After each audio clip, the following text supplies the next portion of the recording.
Yeah. Samina season 4. Yeah. This is not me telling you to worship African women. I'm not going to stop you though. Just to be clear, I'm not saying African women are literal goddesses.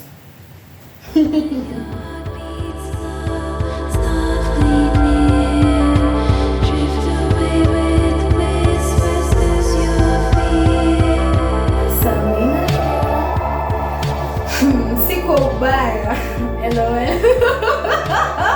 You know when a statement starts like that. But I don't care for any news that comes from the left of the center of the world. Not old news, not new news. Future news, not from the west, they wanna be Europeans. The north that actually believe they are. Especially the center. The south. Nothing can sound remotely luxurious from a place where the common man could literally be eating. Bottom left, maybe. Having got here exotic fruits means they are doing something right. Although I feel it's just that they lack the resources to burn their world to the ground. Since they have some of the best dictatorships of the past 100 years I have ever read of. The utmost left, please. China. Ooh, China. If you know me, I'm personally obsessed with ancient China. It's the country of my religion's origin. I'm just about to wear a handful pilgrimage to the Great Wall of China, and you know, whatever they want, they can have. I just don't want in any way to be included in it. Not only included is too far. No, a weird thing about war-loving communities, which is a phrase I don't hear anymore, but I used to see rather a lot when I was a child. When I was studying the history of the world, I spent a lot of time researching the countries on this list. By the end of it, I was filled with the spirit of aggression. The past month has been hard on me. I had a heavy weight on my soul. I felt filthy. I even needed therapy at one time, just from processing all the information. I'm already crying for Africa. I don't think I have the capacity to cry for the whole world.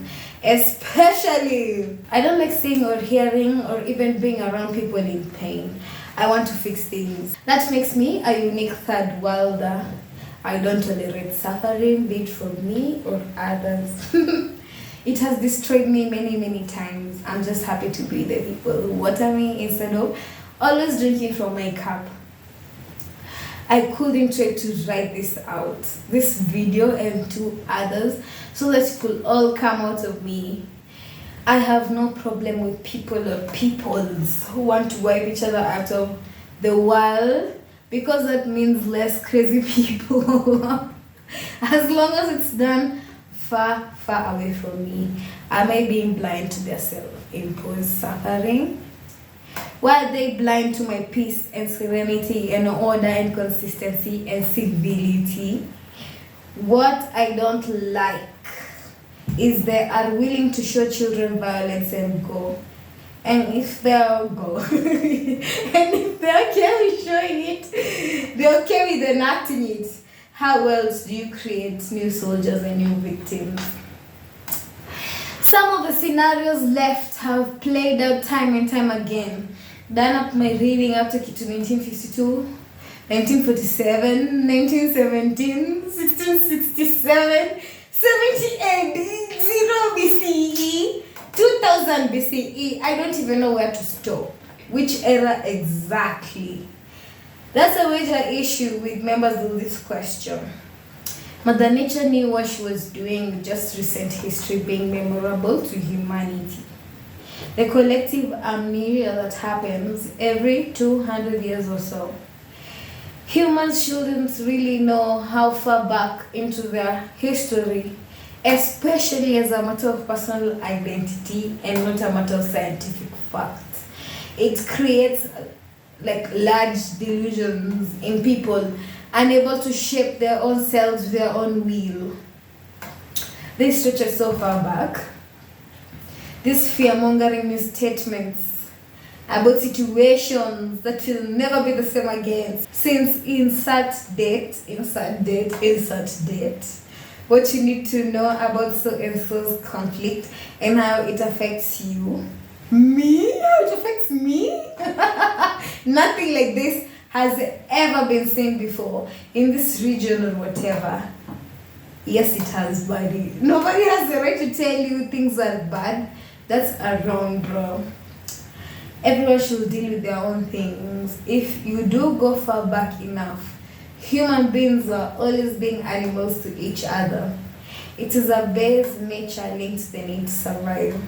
Others have overcome that instinct, and here I will start dividing, since you might by now be struggling to pinpoint my ism. It's based loosely around geographical locations. Where there is less, there is more skirmish, and where there is more coming from the land. The need to protect nature's resources is high from people with very cold places and very dry places. I wouldn't judge someone's inherent instincts. The main issue is this is the 21st century, and some kind of thinking is beyond outrageous and outdated. We have figured out every single we have figured out every single system needed for every human being's optimal living, streamlined every single human need, food, shelter, and clothing, even unnecessary ones like physical and psychological health. But this animalistic greed still runs deep in people of certain generations and locations. Being taught civility by an African and morality by a satanist. So adding to this mix, innocent people who have no idea what's going on over beefs that very few people understand, and those that do, oh my god, the reasons are so stupid, it's unbelievable. It's basically European tribalism and ethnic superstitions. Do you care about my tribal politics and ethnic superstitions, dear viewer? Then why the hell am I being involved in others? Not even include innocent people, actively harm them. To me, this is a matter of mental illness or demonic possession. Not something for political analysts, economists, religious figures.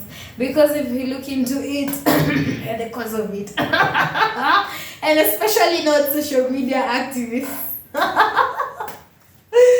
maybe psychiatrists or psychologists, all the chances of them being blown up too, going to help these people is high. Who is left to save the day? Please don't mention number one mascot, Serial Revenger 1, Serial Revenger Take 2, and Serial Revenger Rated R. But for me, like the deity has a lot of issues. No. So the deities of the middle left. For most worrying people, on one hand you have one community that is so backward, they're still in the Middle Ages, and one that works on secretive knowledge, higher education, and ultra professionalism in everything good or bad. Is there enough light? I don't know. Yeah. They are almost, side note, beloved viewer, my first draft I was going to write slick. Not completely, because I don't think when I write the first draft, it comes to me when it comes to me. But the word that came to mind, and I laughed because I didn't plan to say slick, and I can't find the word still, sneaky. Still used as a slur one time. Two sides of a certain spectrum on extreme ends. One has no clue, and the other is coming up with the clue just to use them as facts. knowledge, my beloved viewer. Believe me, I don't care for any side, but I would rather be on the secret knowledge side, regardless or irregardless. Always been get mad if it's something that will make my life easier. I already know it. If there's a mix, I am in it. I don't stand for anything in public because that gives other people a right to engage with me in discussions, relations, anything with me, and I don't fuck with that. I don't care for bonding. Bond for me, my brothers and sisters. But it came to me recently. I do care about something. I do care about one thing and one thing only. The dissemination of knowledge. I don't know how to put it. Intellectual freedom, spiritual freedom, right to knowledge, freedom of information. Humans can survive that primal business of their fellow human beings when this is untouched. Nothing can be overlooked if this aspect suffers. If it suffers, everything suffers. Like someone can take away your bread, but if you know how to make your bread, you are okay. So that later on, a different iteration of the bread takers don't say you don't even know how to fish. Related to the topic of today, so add a sticky note to that. That's sticky note number 1. Someone can try and harm you, but if you know how to outmaneuver them, you will be okay. You will always be safe if you know. Nothing scares me in this world but the withholding of information. People lacking the self-given right to illuminate their own path. Ignorance has been proven. Ignorance has been proven time and time again to be the most dangerous weapon to humanity. Sit down, Oppenheimer. But back to the discussion at hand. 2 things. 1, do you think anyone from the entire general vicinity cares about an African? Not only care, you don't want me to finish that sentence. Even YouTube algorithm wouldn't, and you know he is my lord. And 2, is it because the countries here in this corridor of influence with the same behaviors are usually remembered on the side notes of prayers and aid? Point 2 on the sticky note as well. Add it, it's another clue. That maybe I'm championing for more pity for them. Nope, no tears. This is a list of the worst countries to live in East Africa, which is sad because East Africa is the best slice of Africa, as I said a while back. Countries that harm children and women who are worth practically nothing to them. If your country is mentioned here in this tier list, don't care about my opinion. I am a woman, and an African woman at that. It could be a coincidence, but 90% of these countries on this tier list are also hella hostile towards African people. Like hella hostile. Like the same things happening in those newses from the left could be applied to us. That is why unajua ni NSFW juhujui kama ni househelps wetu ama ni kina nani wanaongelelewa when I hear the news from those places, but I digress.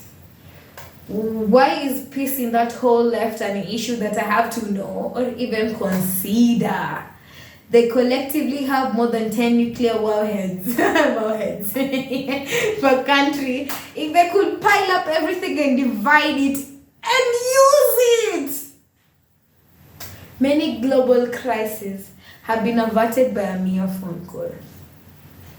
Maybe this is one of them. Hello? Yes, this is your immediate neighbor. Your other immediate neighbor called your mother a thinker. No, thinker, not drinker. Although she does enjoy a double whiskey neat on Friday night.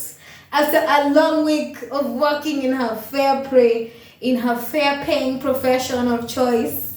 Earning so well, she improves the standard of living of her whole family. Not by warheads and girls from FC. Oh, plus, your God doesn't deserve to exist. Only our God. Hang up. There are pieces in the left that I should care about for some reason. Am I being harsh? They can do something with the highest number of weapons combined as a continent, and I have no problem with that, as long as they use them among themselves. Although seeing some handshake pictures of our beloved fellows allies got me quaking in my boots. I did UN's job in 1 minute. I even think I deserve a job there since I had the Ghouls was moving into my backyard. I should have a toothpick in my mouth right now. For just one diplomatic profession. Preferably one where I do nothing. Redundant. Like creative director. For just one skyscraper apartment. I am an amoral, anarchistic, ex-hedonistic. I sound like I will fit in perfectly so far. You think Nairobi is expensive now? Enjoy your time if you come from there, because you're about to be called a native Nairobian very soon. Anyway, top Zimbabwean professor ranks East African countries. They're losers. Number 1. Guess who that loser is, baby? Guess who that is? The number 1 worst place to live in East Africa.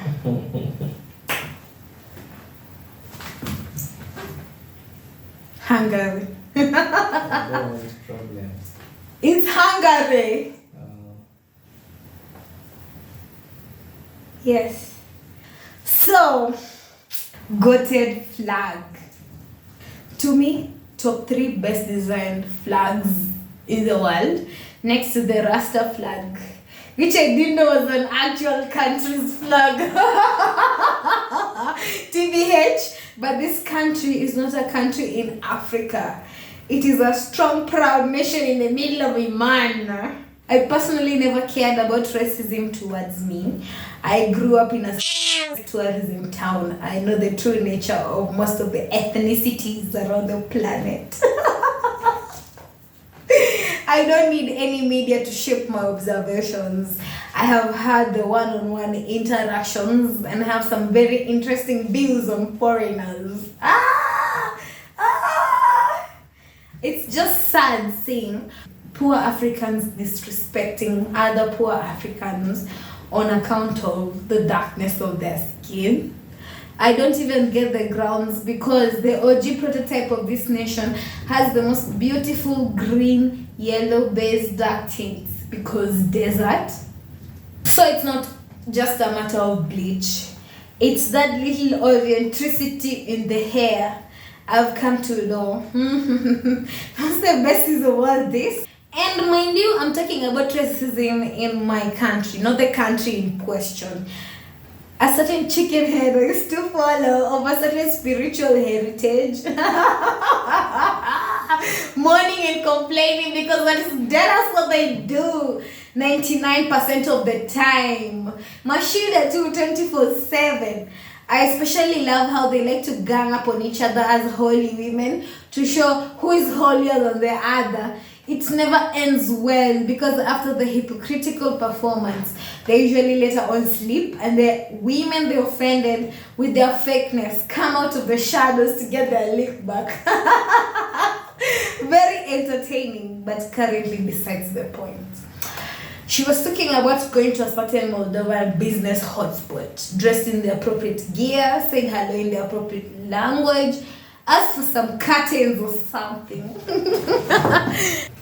Who knows, to be flat out ignored. Like acting like there's no one talking or filling your doorway right in front of you. Because even though the calorie is correct, from the Dada Mafuta of course, The features are pretty far from the ones they chase because naturally genetics. Sura ni kiwaluya lakini rangi ni Mwarabu. No!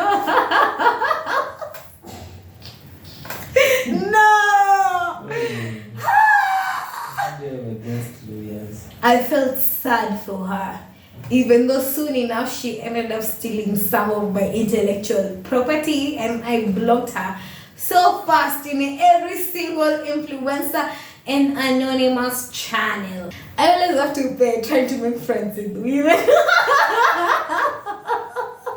One issue at a time. They buy the wrong foundation color, they buy the cosplay, they wipe out their complete identity, culture, and history. They get to be treated as sweetly as the Habibis they look up to. That will the outright call them the animal, not even the allusion to it. Kuficha uchi jameni. As soon as they walk out of the room smiling and pining. She did a poll and the stories other fellow exclusivist African ladies have been poorly treated here. Not in the country I should be talking about by now. But that time we may delay. The country they escaped for greener pastures and less trigger happy mentor leaders.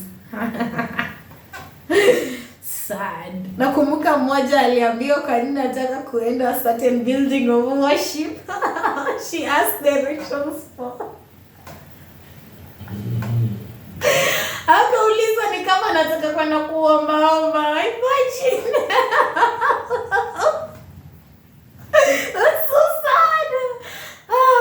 And I'm almost positive that girl wasn't dressed like a bum asking, but I'm guessing that particular building is like bougie and was built by members of that community. Ningeumwa. Imagine uliza kwenda kuomba place alafu unaambiwa kama you're going to beg there. But you know, I don't do religion. I don't care what anyone's opinion, especially stupid people. I couldn't be bothered about their self-induced struggle. But it's just sad because I don't like Africans and even people in general being disrespected as human beings who have equal right on this earth. Let's talk about the exact country now. And the Samina index for grading these countries, which I promised in this video 1 of this series, to be released at the end of ranking all of them, that I don't think if you're a person with at least one brain cell or one heart cell, you wouldn't disagree with this. So let's get into it. This Samina index indicators are based on climate, people, and political atmosphere. And off the bat, freshly off the bat, like the ball just released from the contact of the wood, it's not looking good. Let me stop the jokes and tell you what happened, political history. A friend of mine just randomly shared some years back that in the 70s, Hungary looked like those Iran before Islamic Revolution memes. I had a great laugh seeing some of all classics, and I'm happy to pass on the savings to you. Let's get into some light history. They have some very juicy curve and fold that makes them very enticing for some groups of people. Seafarers. The World Trade institutions have always had its eye on it. That was their star, and soon enough it was a sultanate. And then the Great Partition's plague of 1884. And at the end of it all, so much happened that I can't cover it. But after independence, the country was half British and half Pastor.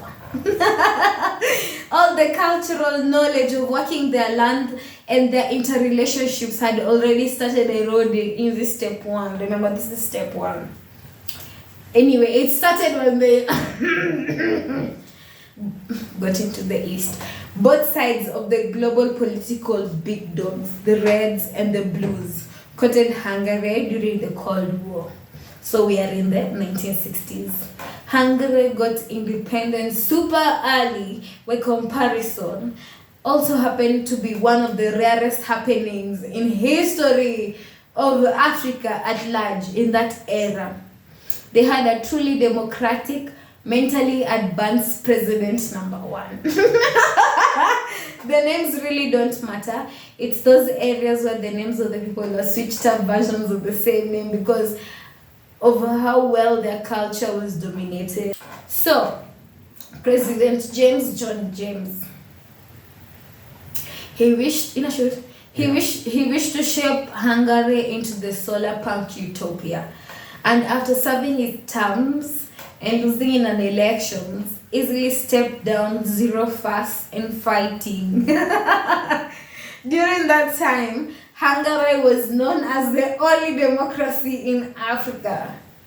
The rest of us are still in huts and the bush in our minds.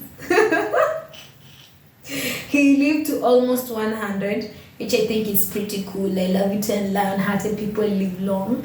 But sadly, the badger never breaks as well. Enter Peter Simon ethnic name. Remember Peter Simon ethnic name? He's so crucial to the whole story of, look at me now, look at me. Hungary story. They were team led by this president. And you can see how they suffered for it later on. They even considered themselves a scientific nation when he stepped in trying to continue the momentum. Hungary is a scientific social state in the 70s.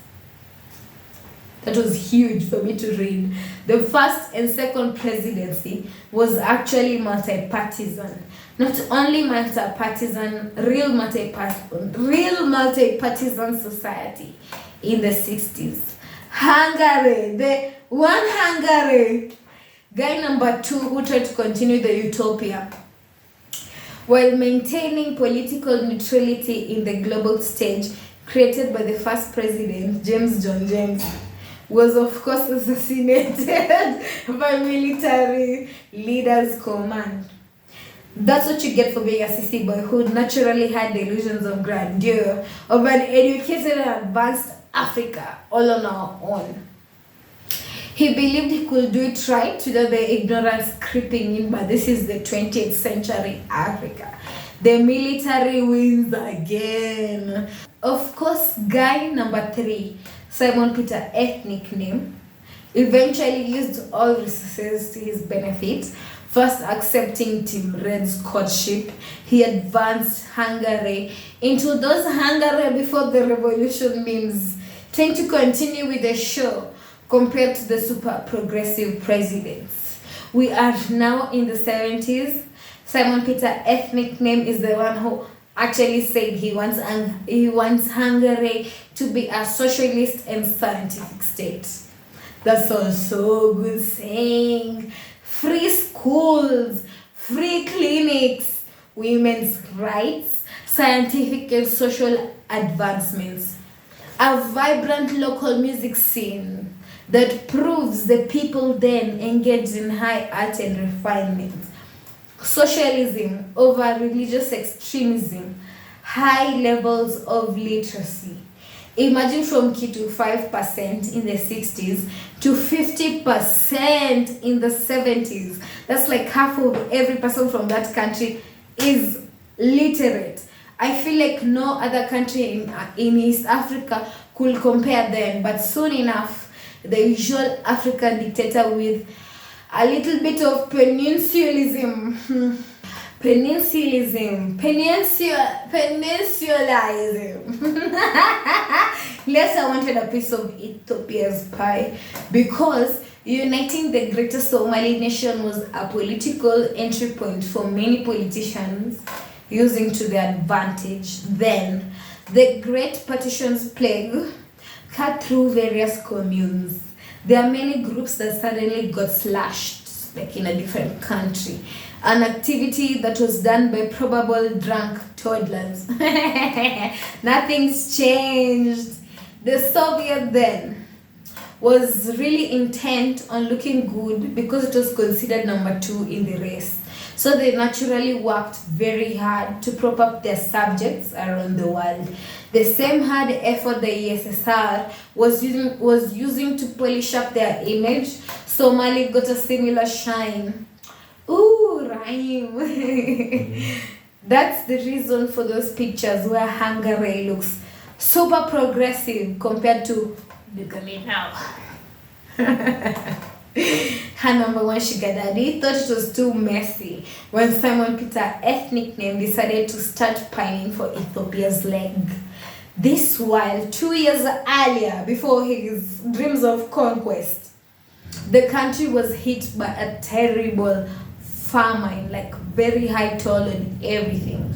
Soon enough, the Reds abandoned her for a much larger woman with aristocratic ties. And naturally, after he failed his conquest mission, since it was essentially red-backed arms-wise, the guy looked to Team Blue to save him from the embarrassment.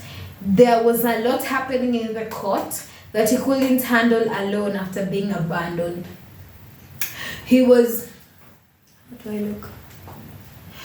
He was paranoid as hell then after a coup attempt since losing the war on Ethiopia. Many people were mad at the obvious nonsense it caused. He forced his tribespeople into government, and there were some other countrymen who weren't happy about it. Imagine testing political freedom, then all of it being yanked suddenly. Like, it would be better to be ignorant from the start. By then, they were already addicted to the dreaded drug, aid. Everything about guy number 3's advancements had depended on Team Red so far. Team Blue, though, you know, their whole system isn't about, and still wasn't and still isn't about advancement, but the domination of people. So they pumped him full of the dreaded aid. After being abandoned by the Reds, who controlled the national thought processes as well, like they were making decisions, this guy reverted back into the good old weapon-wielding pastoralism. Since government was initially a nice mix and match of the people from the country's inceptions and some advisors from Top Red who helped keep the Ooga Booga in check, they were kicked out. This is when the Somali revolution happened. He was soon an iron-fisted dictator who now held back knowledge and resources from his people, especially the ones not from his tribe. He bankrupted the whole country because of whatever the usual African dictators were on then. Climate-wise, Somali is pretty crop unfriendly. Very hot highs of up to 40 degrees Celsius with very little rainfall. And to think there was a drought happening at the time, he wanted a piece of Ethiopia. Losing that war, Team Red even called for backup against them from Cuba. Imagine Cuban soldiers and Russian soldiers. Let's bring in the dreaded one again. There was so much food flowing in from aid that the local producers couldn't compete in the market. And the knowledge of working that terrain ended in this big bad era number 2 of guy number 3. Moving, I want to say some characters that I've already talked about in the introduction. Come here in the wrong places as usual. We are now in the 80s. This is a financial institution and not a fascist one that slowly coerced the government into some things if they wanted to play ball and fix the shithole they were now in. The subsistence farmers and pastoralists who knew how to work that land and solve their issues how they knew since time immemorial now knew nothing. They had to redirect everything into control distribution systems. A very efficient strategy called food aid dependency under the guise of structural adjustment programs. which is essentially being told how you will position yourself to be fat.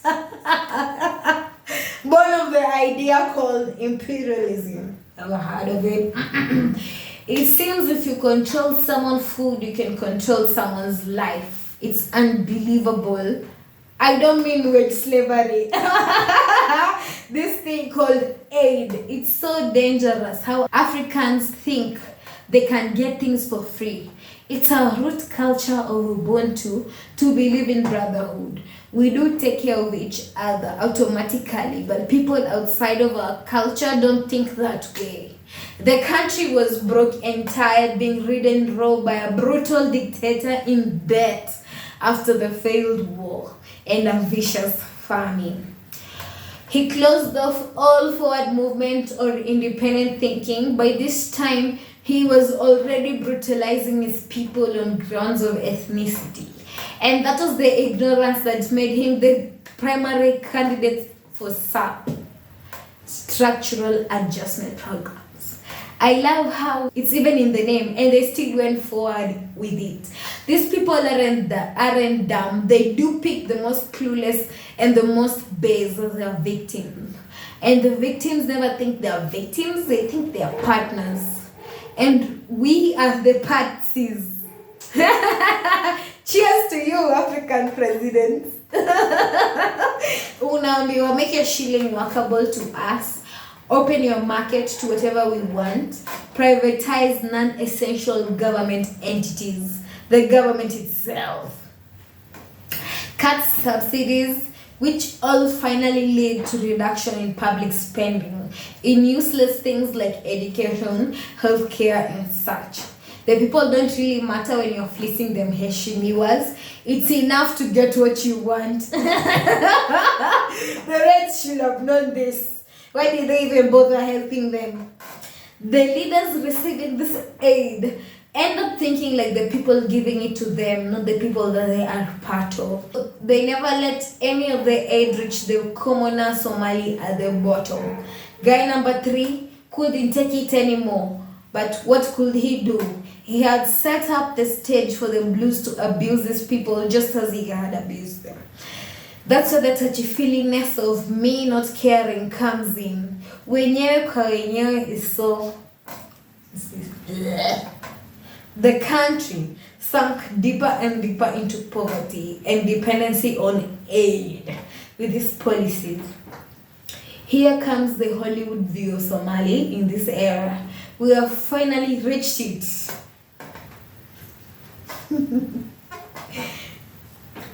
What a free fall from guy number 1.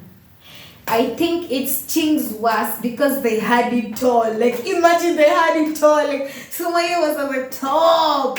And then all of a sudden, nothing worked. And public services literally non-existent. People were starving despite constant aid from EUND and co. Even first world commoners from their TV screens. The blues didn't care about propping them up at this point because they didn't have to compete with the reds on who is morally and culturally superior. I think this was around the time a certain wall was about to come down. Doesn't beat Cambodia though, as much as you think we're backward. So the lefts are way better at the what the fuck are you normal awards. Petitioning for Africa not being the worst place on earth. We're actually the award winners soon enough. Remember the tribalism move guy number 3 made a while back? It came back to haunt him. He did some heinous shit to Somali peoples that weren't of his tribe and their allies. One particular tribe was absolutely brutalized, man, sorry to them, because of a political party from their place. He literally bombed his countrymen in 1988. In a case of how you get them is how you lose them, take 2. The civil servants and the army not getting their cut eventually put them in a very precarious position. Put him in a very precarious position. But luckily for him, and unluckily for all the lives of those people he destroyed, he escaped to Nigeria What a shocker. And lived out his days. So the country was left with no leader or no functioning government. And that's how we get the Hungary of today. You know how Somalia looks. So from 6 Somali shillings to the dollar to 6,000 SOS to the dollar by the time Simon Peter ethnic name ran away. SOS is a weird name for a shilling. Of course, the people that caused the mess ran away. After that, no central bank.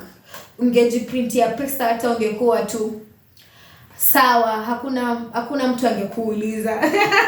It's never been stable since then. Inajaribu inaanguka. Juu the warlords. Hungry people are angry people, so destabilization is never that far out in desert communities.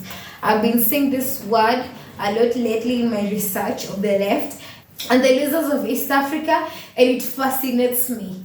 Warlords, the warlord era.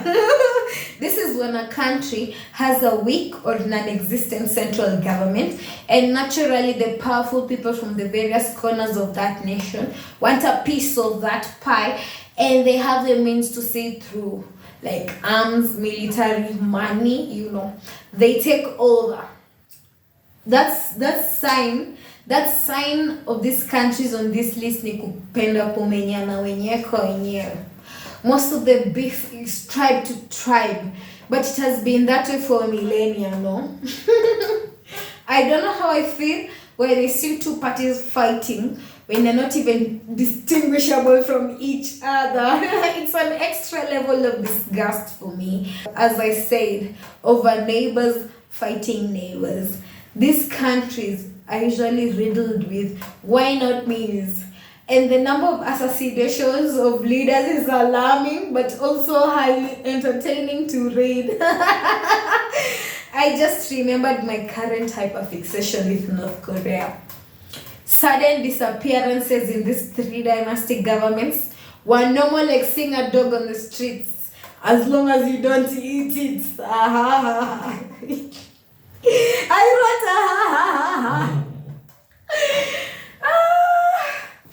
the whole Help Hungary era, Help Somalia, it was this one. Now we are there. This is the 90s. It was so bad for the everyman Somali. Step in UNICEF. The people bringing in aid. The brothers of the people that caused the destabilization in the first place. It made the diplomats richer and the peasants on the ground poorer. With the aids and talks as usual. This is also the refugee crisis image of Hungary era. Not when you can say Somali refugee, this is where it comes from. There ended up being literal wars against the people who matter. After Peter Simon ethnic name escaped and the country sank into anarchy, there were 18 soldier casualties. Yes, 18, not 18,000. That made them back the fuck out eventually and let the lawlessness run supreme. Joyo story ndio maana EUND wakasema hawataingilia Rwanda, getting it on a year later. Like this happened 1 year. That's what Black Hawk Down is. If you ever had Black Hawk Down, this is what it is. The Hotel Rwanda, so that thing that went on. Like imagine this was 1 year before that. So Black Hawk Down, that sounds familiar, especially if you like action movies. I know you've heard that. There are parts of the country that are like, we are too progressive for this BS. I'll try to form their own independent states, like the North and the Northwest, compared to the South. The South is the yellow Hollywood filter, rattlesnake, SFX South. A very cool name, Puntland, State of Hungary, 1998, which considers itself still Somali, but seeing someone else at the moment, and Somaliland, 1991, which considers itself not part of the greater nation, just because no one is allowed to redraw borders past 1960. And you know what? I wish them well. So, Aid ndio place wale few unaona wako na madomo enda juu ilifikia family moja ikakaa kati yao. And with the collapse of the government by guy number 3 Simon Peter, it means no customs, no duties, no taxes, smuggling reigns supreme. Re-export trade is a very lucrative trade. That's where we are today. Yeah. Climate arid and semi-arid, very hot and little annual rainfall. There was knowledge to work it, but it's now no longer available. So they are almost entirely dependent outside of themselves. The US dollar is still technically their official currency. The people, very clannish, more than any other nation on the continent. Then the champion enlightenment. Can you believe it? Not now. I still have to give it to them because that's big. Small wins. Right now, tribalism is still deep in the blood, but they are pastoralists by nature. When faced by the harsh, unforgiving desert, I am positive your clan is the most important thing. So, climate, people, insular warring communities, political scenes still struggling with ethnic behaviors like territorial disputes and militancy. Very exciting to study. I could imagine not very exciting to live in. Maybe exciting like high cortisol levels.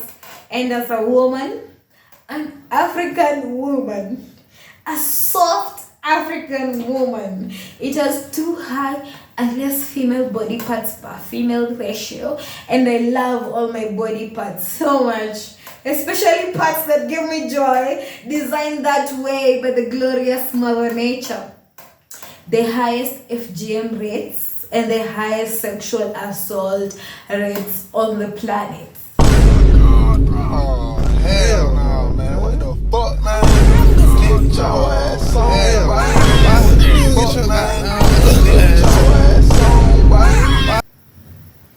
By the Samina index, very, very low. But oh well, as I say, wishing them all the best. So about aid. Yes, I'm an African, and yes, I'm asking you if you could please subscribe to my channel. For just one subscription, and pretty soon M-Pesa, M-Pesa, Cash App, PayPal, zote zitakuwa kwa description, knowing that this aid will reach directly into the hands of the ones that need it, not through the politicals who buy themselves luxury cars. Well, there are people that are so hungry they could consider eating that, but never each other. We are not the Meridian. So yeah, another political history video down the hatch.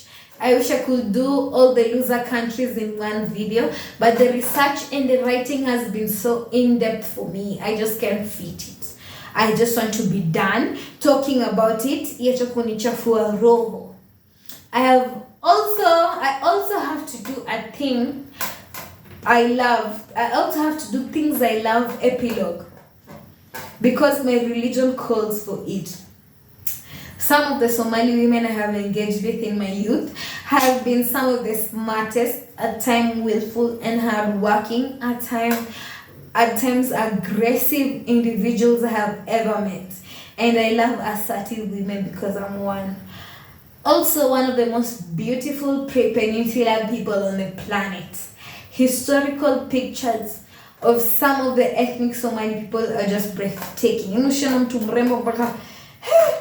I noticed the weird pattern though of communities with the most beautiful women are also the communities with the most that love war the most. There is no discussion here about their position on the tier list. Any war-loving community automatically ranks lowest. War is not an act of God. It is not a random happenstance of nature. It is a conscious effort to harm others. And if the wars and conflicts have gone on for decades, it means there have been generations of new people, but the same ideologies stay put. Be it caste systems, delusional religious superiorities, outright racism to anyone not from the Caucasus Mountains, and all the best to those brothers as well. It is not something that can be willed or wished away by thoughts and prayers. To me, there's no justification for that kind of behavior, and my go-to tactic still works here. Avoid. Don't engage. Don't involve yourself with people whose religions clearly state you're not even human. Can you argue with someone's religion? Don't encourage the first word, and you won't encourage the first statement or the first thought process or the first action. By the time they get to the first action, you're already late. That's how I've been dealing with disrespect my whole life. You can give me a stink eye, but by the time you try and utter an evil word, we are already fighting. That's how you deal with evil in general. It's like a litter analogy. People who litter, who to me are in the same war-loving category as they have already let the evil spirit of destruction inside them. When you throw the first litter, they are a little guilty. By the time they are comfortable with hurling whole sacks out of the window, you can't tell them what they're doing is wrong, and it is harming not only themselves, but others, and at the very least, their own children. Then think about the children who have watched them throw garbage and body waste anywhere since they formed consciousness. Throwing garbage out of windows is a way of life, and there's nothing you can do, even if you provided them with a giant industrial bin with built-in incinerators for every household. There will still be garbage everywhere. So imagine garbage and replace it with bodies. Imagine that ease you feel sometimes tossing that trapper. That is the general regard for human life for people on the meridian. Outside of the top castes, of course. In case it seems I have any agenda, I don't. I'm just a yapper who happens to be a critical observer. I only care about myself, as I stated earlier. Anyone who'd like me to say different things, pay me. I'm an easy laugh and an easy pay. Ha ha ha, easy pay. Yes, I don't like people. I love the people, but not people. Too many are too brutish for my liking. To openly state someone else as an issue because of their very existence is shocking to me.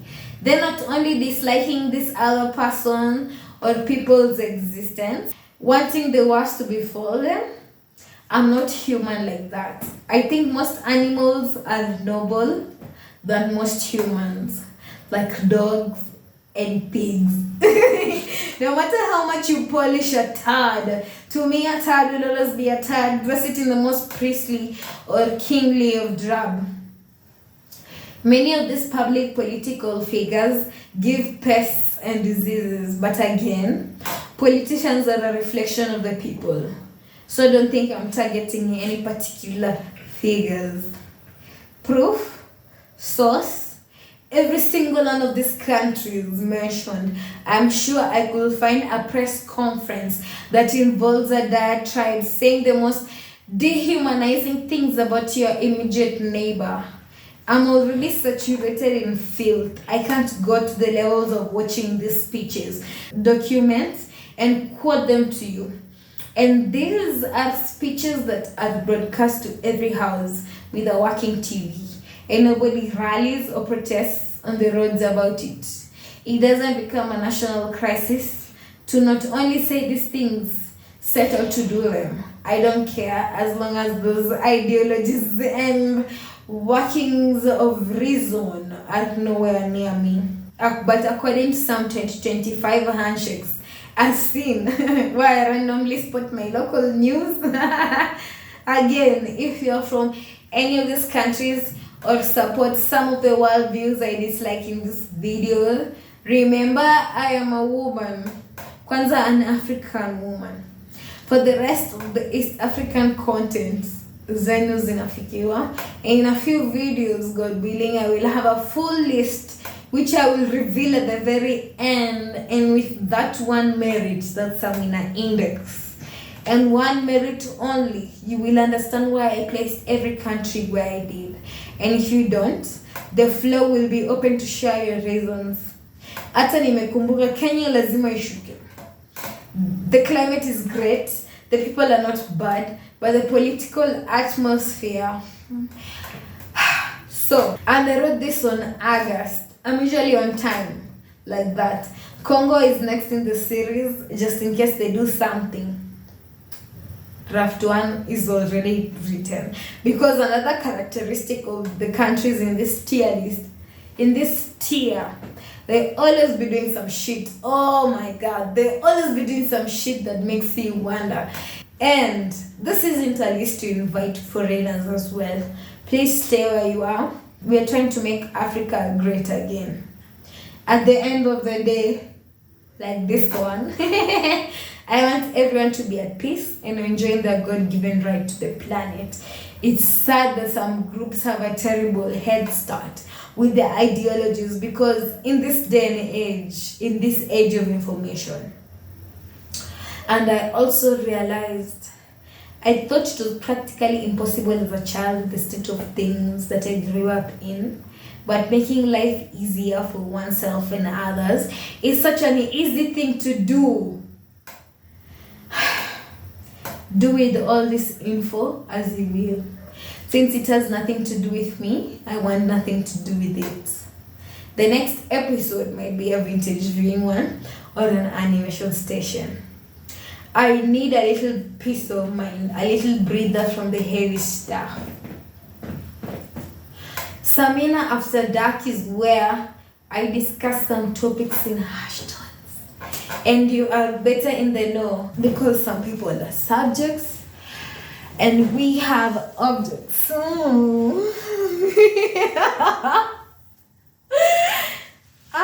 Buy my jeans. Or maybe subscribe. Literally send money for support. I really want to get more videos going, but I'm overwhelmed with work to literally survive. I love you all. See you in my next